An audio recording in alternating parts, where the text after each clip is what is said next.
The ballroom glittered under chandeliers, every crystal catching the light like diamonds scattered across the ceiling. James Whitmore and his wife Claire entered hand in hand, their arrival marked by the collective turn of heads and the hush of whispers. To the society that worshipped wealth and appearances, they were a flawless picture of success. The self-made millionaire and his elegant wife, united in prosperity.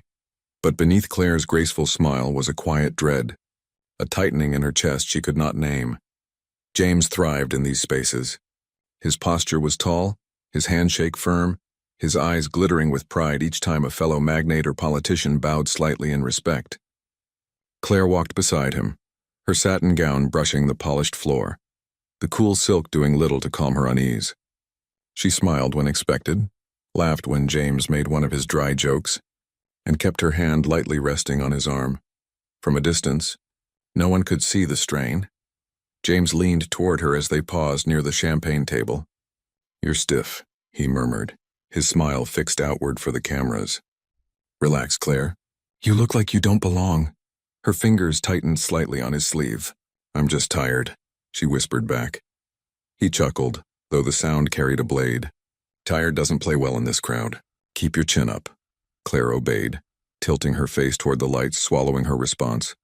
Narration carried the silence between them. For months their conversations had thinned, reduced to instructions and criticisms. James had built his empire on discipline, ruthlessness, and an unshakable belief in his superiority. Those same traits now infected his marriage. He no longer sought her opinion, no longer asked what she wanted. She was an accessory, polished and poised, a figure to complete his tableau of success. Yet Claire remembered a different man, the one who had once whispered dreams into her ear, who had promised her forever when they were young and reckless. She wondered when that man had disappeared and who this cold, glittering stranger beside her had become. The gala swelled with laughter and clinking glasses. A string quartet played softly in the corner. James delivered a speech at the podium, his voice confident, steady, drawing applause after every phrase. He spoke of vision, progress, and philanthropy, his words painting him as a savior of the community. Claire stood near the stage, smiling dutifully, clapping at all the right moments. But as he spoke, she noticed the way his eyes never once searched for hers. He spoke to the crowd, to the cameras, to the money in the room, not to her. When he returned, she offered him a quiet, "You did well." His lips brushed her cheek in a mechanical kiss. "Of course I did. This is what I do." The warmth of affection was gone. Only performance remained. Later, as couples drifted to the dance floor, James placed a hand on her back and guided her forward. To the watching crowd, they swayed gracefully, a portrait of intimacy. But Claire felt the stiffness in his grip, the impatience in his steps. "Try not to step off beat," he muttered through a smile. Her heart sank. Each word confirmed what her body already knew. She was no longer a partner, but a prop. Description painted the contrast sharply. Claire's eyes shimmered under the chandelier's light, but the glimmer was not joy. It was the edge of tears she refused to let fall. Her gown, emerald silk, clung perfectly to her frame, but inside she felt small, fragile. Across from her, James's tuxedo was crisp, his cufflinks gleaming gold. His jaw was set in confidence, his eyes surveying the room as though it belonged to him. To the guests, they were perfect. To Claire, they were already unraveling.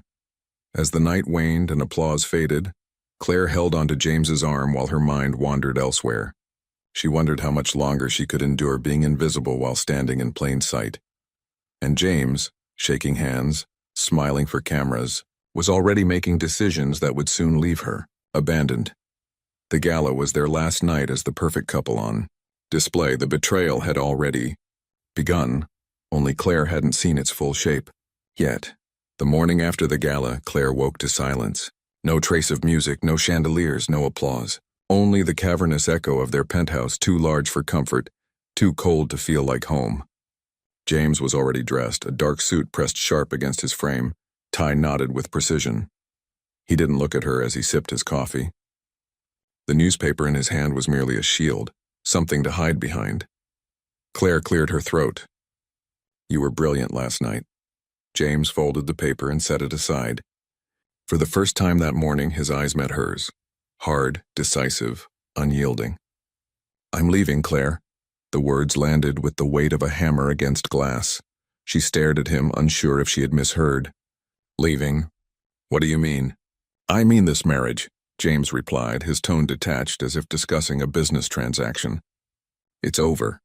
You've become a burden, Claire. You drag me down with your weakness, your lack of ambition. I can't keep pretending you're the woman I married. Her chest tightened. After everything we built, after everything I gave up for you, you call me a burden? He smirked, cruel in its confidence. Yes, you stood beside me, smiled for cameras, and wore dresses I bought.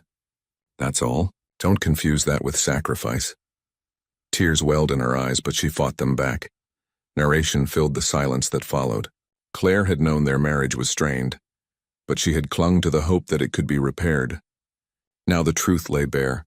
There was no repairing what he had already decided to destroy. James rose from his seat, sliding his watch onto his wrist. You'll need to leave the penthouse.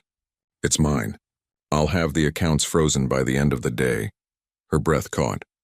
You're leaving me with nothing? His answer was ice. Consider it a lesson in independence. Maybe you'll finally learn to stand on your own without clinging to me. Description framed the cruelty of the moment. The sunlight streaming through the glass walls lit his face in a harsh glow, making his features appear sharper, almost inhuman.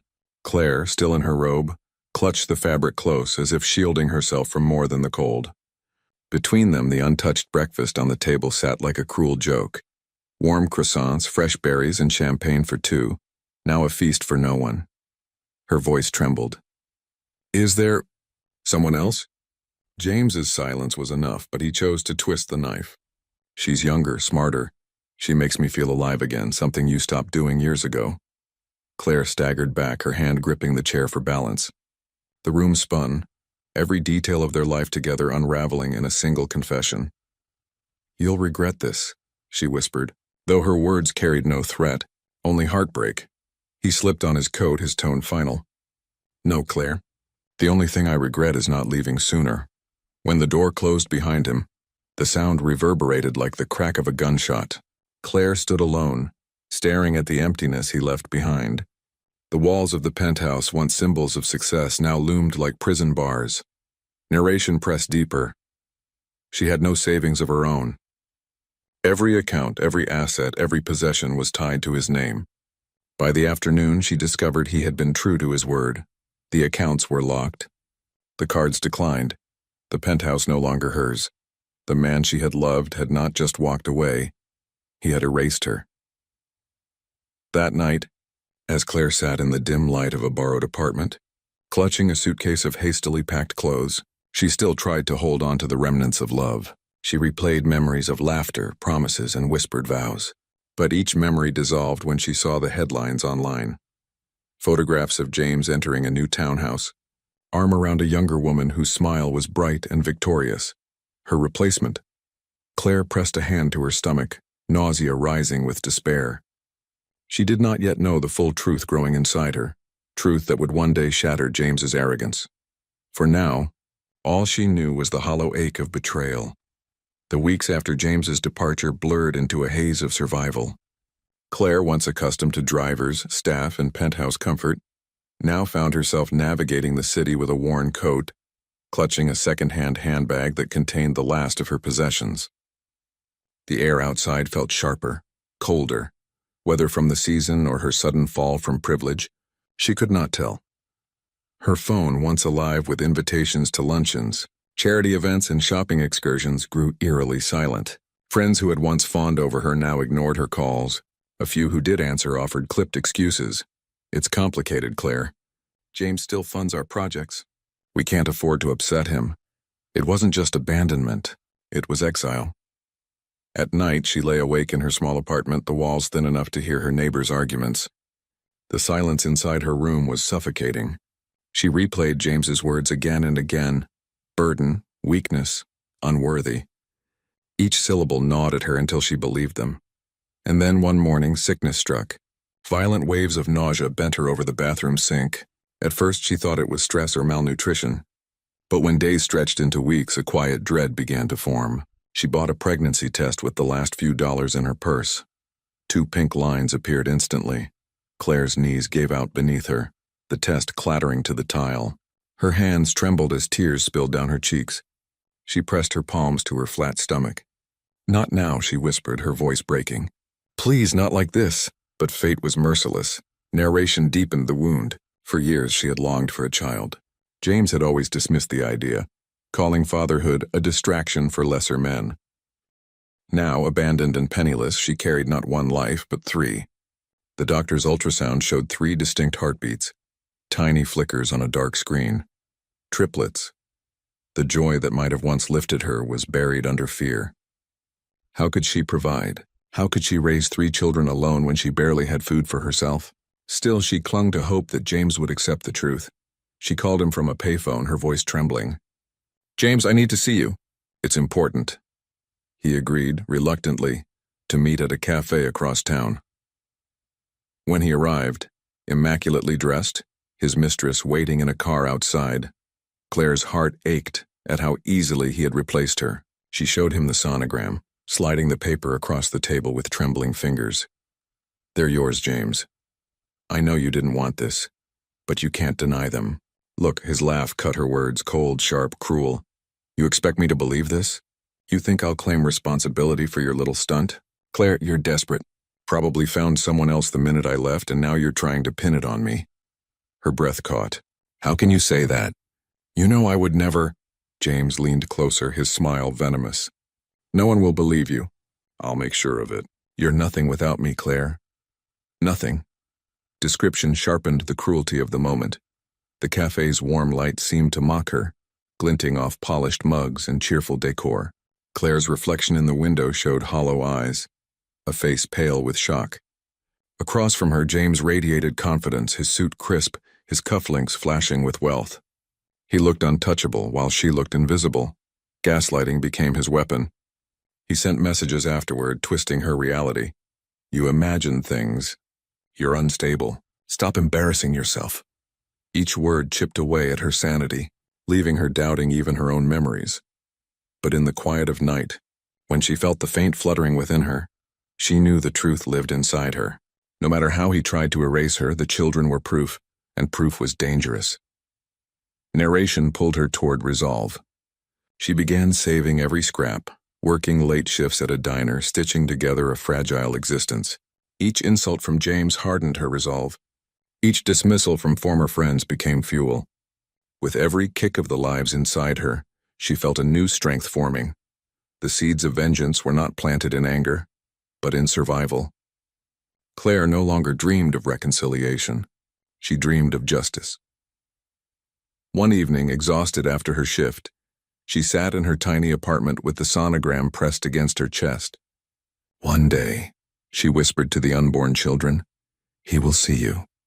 And the world will see him for who he is."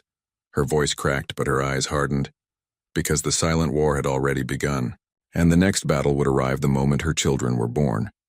The months crawled by in quiet struggle. Claire's body carried the weight of 3 lives. Her steps heavy, her strength tested beyond anything she had imagined. Every shift at the diner left her aching, but every flutter inside her reminded her why she endured.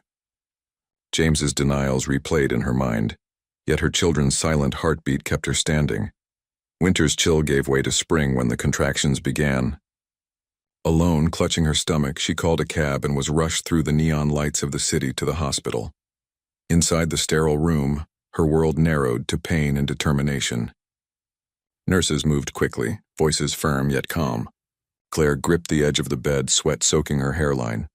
Her breath shallow as waves of agony tore through her. "Push, Claire, push, one more." And then, the first cry split the silence. A boy, tiny, fragile, his face red and wrinkled. Yet when she looked at him, she saw James in the slope of his nose, the curve of his mouth. Tears blurred her vision. She didn't have time to dwell because another contraction seized her. Minutes later, a second cry echoed. A girl, her features delicate, eyes opening wide as if already searching for answers. Claire sobbed, reaching for her daughter's tiny fingers. "You're here. You're both here." But the ordeal wasn't finished. Her body convulsed once more, and after what felt like endless hours, the third child entered the world. A boy, his cry weaker but determined, his tiny chest rising and falling with stubborn will. Triplets. 3 heartbeats she had carried in silence. 3 lives James had denied existed. The room fell into a lull as the nurses swaddled each child in soft blankets, placing them in her trembling arms one by one. Claire cradled them close, inhaling the faint scent of newborn skin, her tears dripping onto their foreheads. "They look just like him," a nurse whispered, unable to hide her surprise. Claire's lips quivered. "I know." Description painted the moment. The hospital room hummed with faint monitors, walls washed in sterile white. Outside the window, city lights flickered like distant stars. Yet in her arms was a universe, 3 fragile galaxies of truth. Alone later in the maternity ward, when the bustle had quieted and the babies slept beside her in clear bassinets, Claire felt both wonder and heartbreak. The sight of them filled her with indescribable love, but it also sharpened her grief. They were proof not only of life but of betrayal. She pressed her palm against the glass of the bassinets, her reflection faint in the surface. "He will never erase you," she whispered, her voice trembling but steady. "One day he'll see. One day the world will know." Her words were not fueled by anger but by fierce devotion. These children had been born into shadows, but she would fight to bring them into light. Narration wrapped the silence. In that small, cold hospital room, Claire was no longer just a discarded wife. She was a mother, protector, witness. The truth lived now not in arguments or memories, but in 3 tiny souls who bore his face. As dawn crept through the blinds, Claire rocked her daughter against her chest, exhaustion pulling at her body. Yet her eyes remained open, staring at the horizon with quiet resolve. Because the birth of truth was not the end of her suffering. It was only the beginning of the life she had to build. And outside those hospital walls, James continued to live in luxury, unaware that his past was now breathing, crying, and waiting to confront him. The years unfolded in quiet sacrifice. Claire's world shrank to the narrow halls of rented apartments, the clatter of dishes from double shifts, and the soft lullabies she whispered over 3 cribs lined up in a single small room. Her triplets, Daniel, Emma, and Noah, grew beneath the dim light of second-hand lamps, their laughter filling spaces that poverty could not empty. Claire worked herself raw to provide, stitching together a life from scraps, waitressing by day, cleaning offices by night, sometimes skipping meals so the children could eat. Each morning, she kissed their foreheads before leaving for work. Each evening she returned exhausted, yet her arms always found strength to hold them. Love became her currency, though it never paid the rent on time. Narration carried the contrast. Across the city, James lived untouched by hardship. His face appeared in magazines and newspapers, usually photographed on the arm of his glamorous new wife, Celeste. They smiled for cameras outside private jets, yacht parties, and ski resorts. Every image was another knife.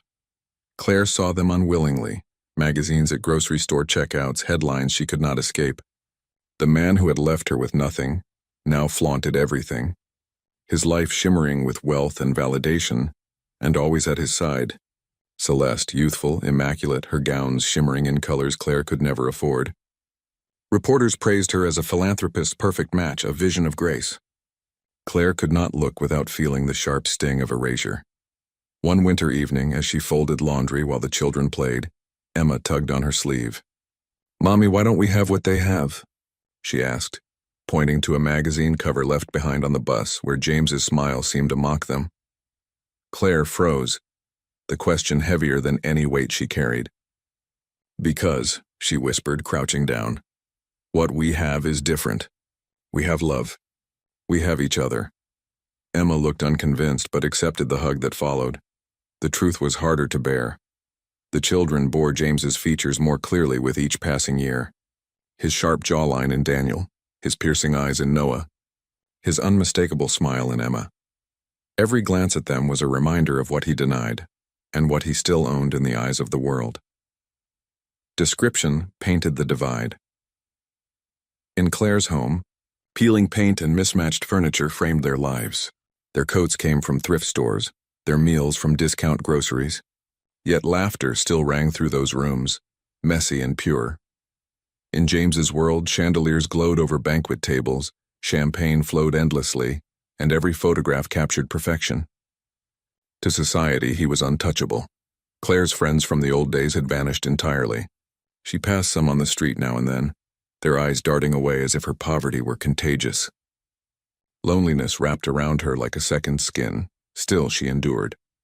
For the children. For the truth. Years slipped into a rhythm of resilience until whispers began to stir. At work she overheard gossip about James's empire, his rivals circling like vultures. His perfect image, they said, might not be so flawless. Corruption, infidelity, lies. Rumors swelled beneath the gloss. One evening, while wiping down counters, Claire felt something she hadn't in years, a flicker of possibility. If his enemies sought to ruin him, perhaps truth could be her weapon. Her children were no longer fragile infants. They were growing, asking more questions, seeing more of the world. She knew she could not keep them in the shadows forever. Narration pressed her resolve. James had erased her once, but the day would come when he could not erase them all. As Claire tucked the children into bed that night, she kissed each forehead in turn and lingered by the window. Across the skyline, the glow of James's penthouse was visible like a taunt. She pressed her palm against the cold glass, whispering into the dark, "One day, you'll face them. You'll face me." Her vow echoed in the silence, no longer fragile but fierce, and as the triplets slept, the world outside stirred, new players entering the stage, new voices whispering of James's downfall. The vow Claire whispered against the window pane did not dissolve into the night. It lingered, taking root inside her like an ember waiting for flame. Days resumed their weary rhythm, work, childcare, survival, but her mind carried a sharper edge, an awareness that something was shifting beyond her small world. It was during a late shift at the diner, the children asleep at home under the watch of a neighbor, when the first spark arrived. A man in his 50s sat at the counter, his tailored suit far too fine for the greasy booths around him. He stirred his coffee slowly, watching Claire with deliberate calm. When the place cleared out, he spoke. "You're Claire Whitmore, aren't you?" Her hands froze over the coffee pot. The name, her old married name, sounded foreign after years of avoidance. "I don't use that name anymore," the man smiled faintly. "No, but it still matters, especially to James." Narration carried unease into her chest. Strangers rarely mentioned James to her, and when they did, it was with pity or cruelty. This man's tone was different, calculated, knowing. She set the pot down carefully. "Who are you?" "Victor Hale," he said smoothly. "Let's just say, I've done business with your husband. Or rather, I've seen what kind of man he really is, and I think we might share an interest." Claire's stomach tightened. "I'm not interested in anything that has to do with him." Victor's eyes gleamed. "Not even if it meant revealing the truth?" "You know he's not the hero the magazines paint him to be. You know he abandons, lies, manipulates. I'm guessing you've lived the proof." Her throat went dry. He slid a business card across the counter. "James has enemies. Some of us are patient, waiting for the right moment. But you, Claire, you have something none of us do, proof, and when proof speaks, empires fall." Claire didn't touch the card. "Why should I trust you?" "Because," he leaned in, voice low, "you want justice, and I want revenge. Sometimes those roads are the same." Description painted the tension. The diner's flickering neon light cut across Victor's sharp features, half his face in shadow. Outside, rain streaked the glass, blurring the city into gray smears. Between them, the untouched card sat like a wedge, a silent invitation to step into a darker world. For nights after, Claire wrestled with the temptation. She had survived by avoiding James's orbit, raising her children quietly, unseen, but she couldn't ignore the truth. Daniel, Emma, and Noah were growing, their resemblance to James undeniable. They deserved recognition, not secrecy. And wasn't it her duty as their mother to fight for the truth? Still, fear gnawed at her. James had power, wealth, connections. If she moved against him, he could crush her entirely. One evening, as she tucked the triplets into bed, Noah whispered, "Mommy, why don't we have a dad?" The question pierced her deeper than any insult James had hurled. She smoothed his hair, her eyes stinging with tears. "You do," she whispered, "and one day, he won't be able to pretend otherwise." When they drifted to sleep, she retrieved Victor's card from the drawer where she had hidden it. She turned it over in her hand, her pulse quickening. Narration deepened her resolve. It wasn't about revenge anymore. It was about giving her children the justice they deserved, ensuring they would never grow up believing their existence was a lie. Weeks passed before she called. When she finally did, Victor answered with a knowing calm. They met in a quiet cafe where he outlined what he knew. Shell companies, falsified contracts, mistresses hidden behind financial veils. James's empire was not just morally corrupt. It was legally fragile. "You want to ruin him," Claire said, her voice steady. Victor sipped his coffee. "I want to expose him. You, Claire, can make that exposure undeniable." Her hand trembled as she reached into her purse and pulled out a worn photograph of the triplets. She laid it on the table between them. "Then let's begin." The ember inside her flared into flame. Claire walked out of the cafe with a new weight. Not despair this time, but purpose. Because now the silent war she had endured was shifting. No longer would she merely survive in James's shadow. She would bring him into the light. Claire had never licked an envelope with such trembling determination. The photograph inside was simple. Daniel, Emma, and Noah standing side by side in their school uniforms, eyes bright, smiles tentative. But their resemblance to James was undeniable. The same sharp jawline, the same piercing blue eyes. 3 living mirrors of the man who had abandoned them. Victor had warned her. This isn't about making him accept them. This is about shaking his fortress, one crack at a time. And so she slid the photograph into the envelope, sealed it, and wrote James Whitmore's name in neat, deliberate script. No return address. No words inside. Only truth. When she dropped it into the mailbox, her heart pounded as though she had fired a weapon. The envelope reached James's office days later. He had been preparing for a meeting when his secretary placed it on his desk. "No sender, sir." It came through the post. He barely glanced at it at first. But when he tore it open and the photograph slipped into his hand, the room shifted. 3 children. His children. James's breath caught. For a long moment, he could not move. The resemblance was too precise to deny. Their faces, their eyes, their very expressions. It was like looking into the past, into a version of himself he thought he had buried. His hand trembled, the photograph rattling between his fingers. "Sir?" the secretary asked cautiously. James forced the paper flat against the desk, his jaw tightening. "Nothing important." Throw it out, but he didn't throw it out. He shoved it into his briefcase instead, his movements stiff. That night, alone in his penthouse, James studied the picture again. Fear gripped him, not the fear of fatherhood, but of exposure. He imagined headlines. Millionaire philanthropist exposed as liar. He saw his empire collapsing, investors fleeing, his pristine image dragged through the mud. "No," he muttered, pacing the room. "No one can know." Description sharpened his unraveling. The city skyline glittered beyond the glass walls, yet James's reflection in the window looked pale, haunted.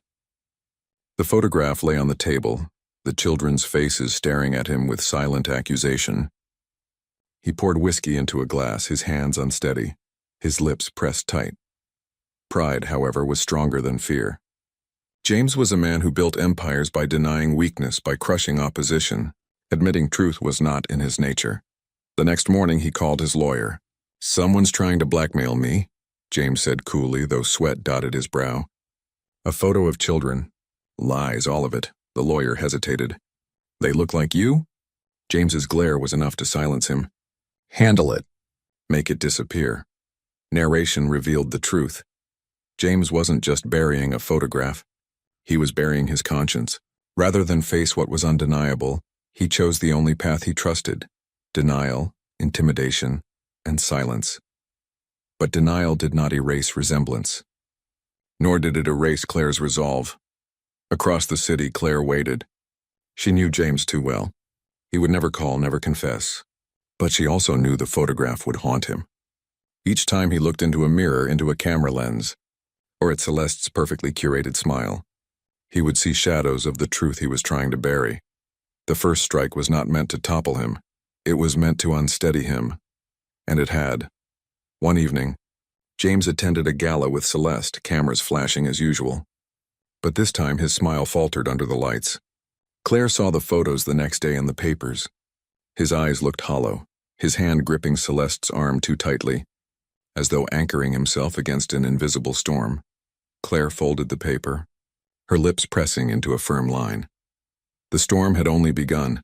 The photograph had done its work. Claire saw it in James's eyes each time the press captured him on red carpets. The slight hesitation before he smiled, the stiffness in his stance, the flicker of unease beneath his polished mask. But whispers in the city weren't enough. The truth needed a stage as grand as the lies he had built. Victor's voice echoed in her mind. Proof means nothing if no one sees it. So Claire chose her moment carefully. The Whitmore Foundation's annual gala, an event broadcast live, with the city's elite in attendance, would become her battlefield. The night of the gala, James arrived with Celeste on his arm, her sequined gown shimmering under the chandeliers. They looked untouchable, a portrait of glamour and control. Cameras flashed wildly as reporters shouted questions about their latest ventures. James soaked it in, raising his chin, flashing that practiced smile. Inside the ballroom, music swelled, champagne flowed, and guests in jewels and silk glided across the marble floors. James and Celeste commanded the center, the hosts, the idols of wealth, until the doors opened. Narration thickened the moment. Claire stepped inside with Daniel, Emma, and Noah at her side.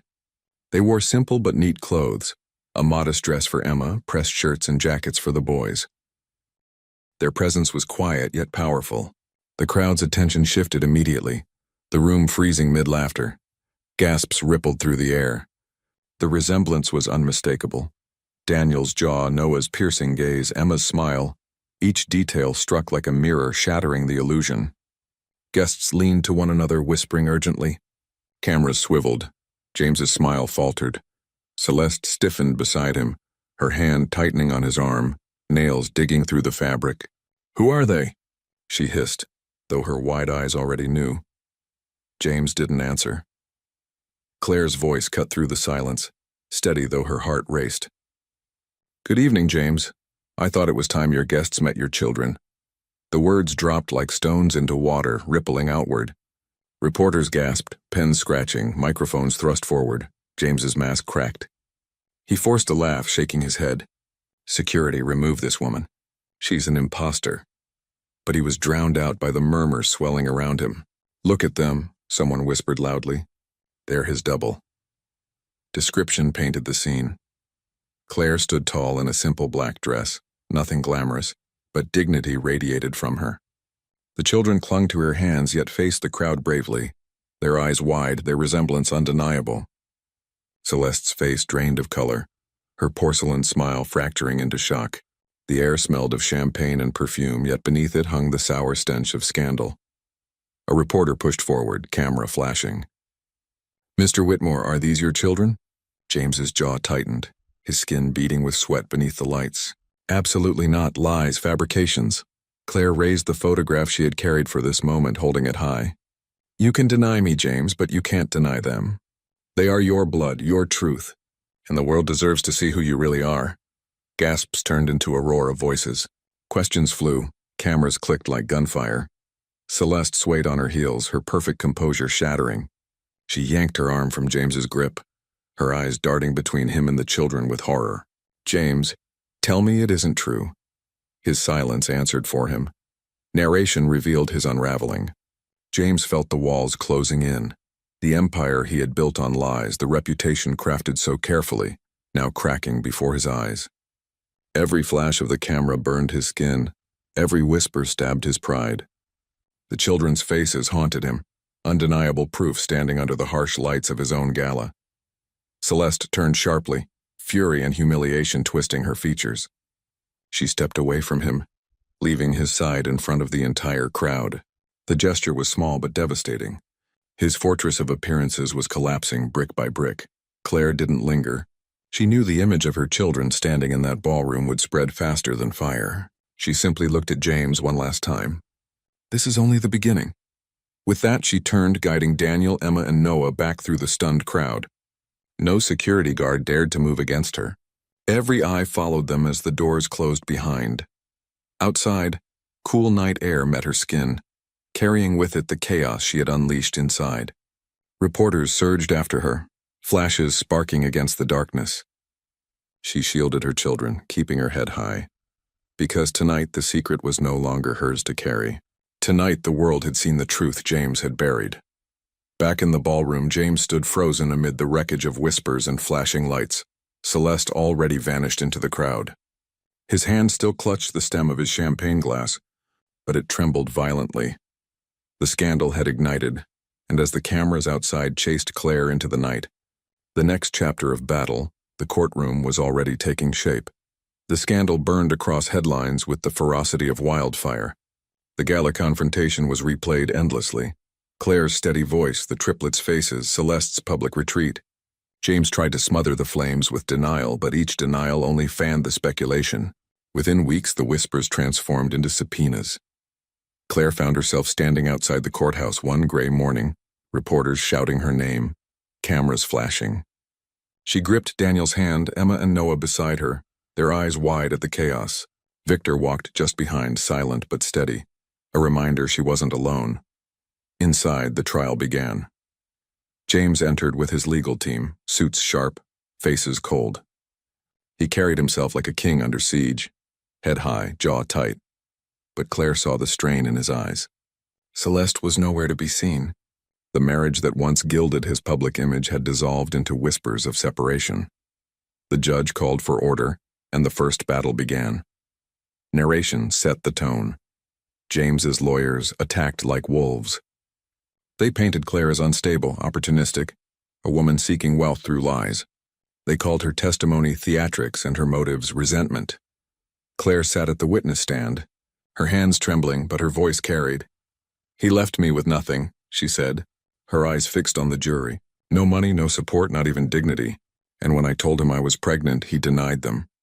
He told me no one would believe me. He called me nothing." Her voice cracked, but she pressed on. "I worked 3 jobs to raise them. They went to school with hand-me-down shoes while their father drank champagne on yachts. You want to know my motive? It isn't money. It's truth. For them," she pointed gently toward her children seated behind Victor. The courtroom stilled. James's lawyer rose. "Mrs. Whitmore, isn't it true you could have been with another man? That these children might not belong to my client?" Claire's heart hammered. "No," she said firmly. "There was never anyone else. And you know it." The tension cracked when the judge permitted the introduction of DNA results. The envelope, sealed and stamped, was handed to the clerk, then to the judge. He opened it slowly, his eyes scanning the document. "The results are conclusive," the judge declared, his voice cutting through the silence. "Probability of paternity, 99.9%. James Whitmore is the biological father of the 3 children." Gasps erupted across the courtroom. Journalists scribbled furiously. Cameras clicked outside the glass doors. James's composure faltered. His jaw clenched, his eyes darted to the jury, then to the children staring back at him with faces he could no longer deny. Description painted the battlefield. The courtroom smelled of polished wood and stale coffee, but the air pulsed with tension. Claire's hands rested on the railing of the witness stand, her knuckles white. James sat rigid at the defense table, his suit immaculate yet suffocating, sweat beading along his temple. The triplets leaned against Victor, their small figures glowing with innocence amid the storm. James's lawyers scrambled, questioning chain of custody, challenging procedures, but the evidence was irrefutable. The judge silenced them with a stern hand. "This trial is not about technicalities. It is about responsibility." The jury watched James closely now, his polished image slipping away. Each denial, each deflection only deepened his guilt in their eyes. Claire took the stand once more for closing testimony. Her voice was soft but steady. "I never wanted this to be a war. I wanted my children to know their father. But he chose lies. He chose to erase us. I endured poverty, humiliation, loneliness. I carried 3 lives inside me while he built castles on sand. And still, I would have forgiven him if only he had seen them." Her words hung heavy in the air. A juror wiped her eye. The court clerk shifted uncomfortably, as though the truth itself pressed down on everyone in the room. James finally rose to speak. Pride his last armor. "This is all a fabrication," he insisted, voice rising. "Yes, the children resemble me. Yes, the test says what it says. But she is vindictive. She seeks to destroy me because I left her. I built my empire with my own hands. I will not be brought down by a bitter ex-wife with a sob story." The words rang hollow. Even he seemed to hear the weakness in them. Narration underscored the collapse. The courtroom had become a stage, and James's mask had shattered beneath the lights. The man who once commanded respect now looked cornered, desperate, his voice echoing against walls that no longer protected him. The judge announced the decision. Financial restitution, child support, and public acknowledgement of paternity. Claire felt tears blur her vision, but this time they were not from despair. Outside, journalists swarmed her. Microphones stretched toward her face. "Claire, how do you feel?" She held her children close and answered simply, "Seen." That night, she returned home exhausted, the weight of years lifted yet replaced with a new burden. What came next? Justice had been won in court, but healing was another trial altogether. And as she tucked her children into bed, Daniel whispered, "Mom, are we safe now?" She kissed his forehead, forcing a smile. "We're safer than we were yesterday." But even as she said it, she knew the story wasn't over. Justice in court was only one chapter. The true ending lay in reclaiming her life, her name, and her strength. The verdict still echoed in Claire's ears days later. James Whitmore is the biological father of the 3 children. The courtroom had emptied. The cameras had moved on, but the words lingered, woven into the fabric of her life. For years she had lived erased, an afterthought, a discarded wife, a silenced mother. Now the silence was broken. Financial support was ordered. Recognition secured. The law had carved truth into stone, something James could no longer deny or bury. Yet Claire knew this victory was not measured in money or headlines. It was measured in dignity restored, in the unshakable knowledge that her children would grow up never questioning who they were. Reporters still tried to chase her. Journalists clamored for interviews. Tabloids spun the story into spectacle. Claire refused them all. Her war had never been for the public. It had been for Daniel, Emma, and Noah. Now she wanted peace. At home, the children sensed the shift.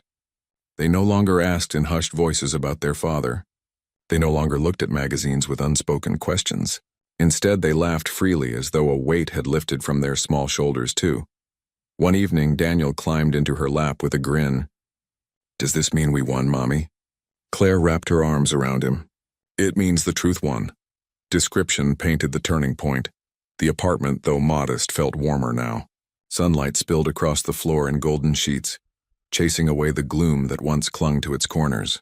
The Triplets' drawings decorated the fridge. Bright suns, stick figures holding hands, crooked hearts scrawled in crayon. For the first time in years, the walls did not feel like cages. They felt like home. Weeks later, Claire took the children to the park. The air was gentle, touched with the scent of blooming flowers, the sky a canvas of blue. She spread a blanket on the grass and watched them chase one another, laughter ringing like bells across the field. For a moment, she closed her eyes and let the warmth of the sun seep into her skin. Her mind drifted back through the years, the cold penthouse where James had abandoned her, the nights of hunger and exhaustion, the whispers of doubt, the trial that laid her soul bare. Every scar remained, but scars were proof of survival. Emma ran back and plopped down beside her, breathless. "Mommy, look at us. We're faster than everyone." Claire smiled, brushing a strand of hair from her daughter's face. "You are. All 3 of you." Noah tugged at her sleeve. "Does Daddy have to come with us now?" The question cut, but Claire answered softly. "No, sweetheart. He doesn't have to. What matters is that the world knows who you are. You'll never have to hide." Narration lingered on Claire's quiet strength. She was no longer the woman crushed beneath betrayal, begging to be seen. She was a mother who had fought in silence, who had faced ridicule, who had clawed truth out of the hands of a man who thought himself untouchable. She looked at her children. 3 faces glowing in the sunlight. Reflections of James, but also living proof of her resilience. Her heart swelled not with vengeance, but with fierce pride. Leaning close, she whispered words only they could hear. "This isn't revenge. This is truth." The wind carried her voice, soft as a promise, strong as a vow. For Claire, justice was not a headline or a verdict. It was sitting here in the open air, free from lies, with her children safe in her arms. The war was over. The shadows of betrayal no longer defined her. Her name was no longer erased. Her name was justice.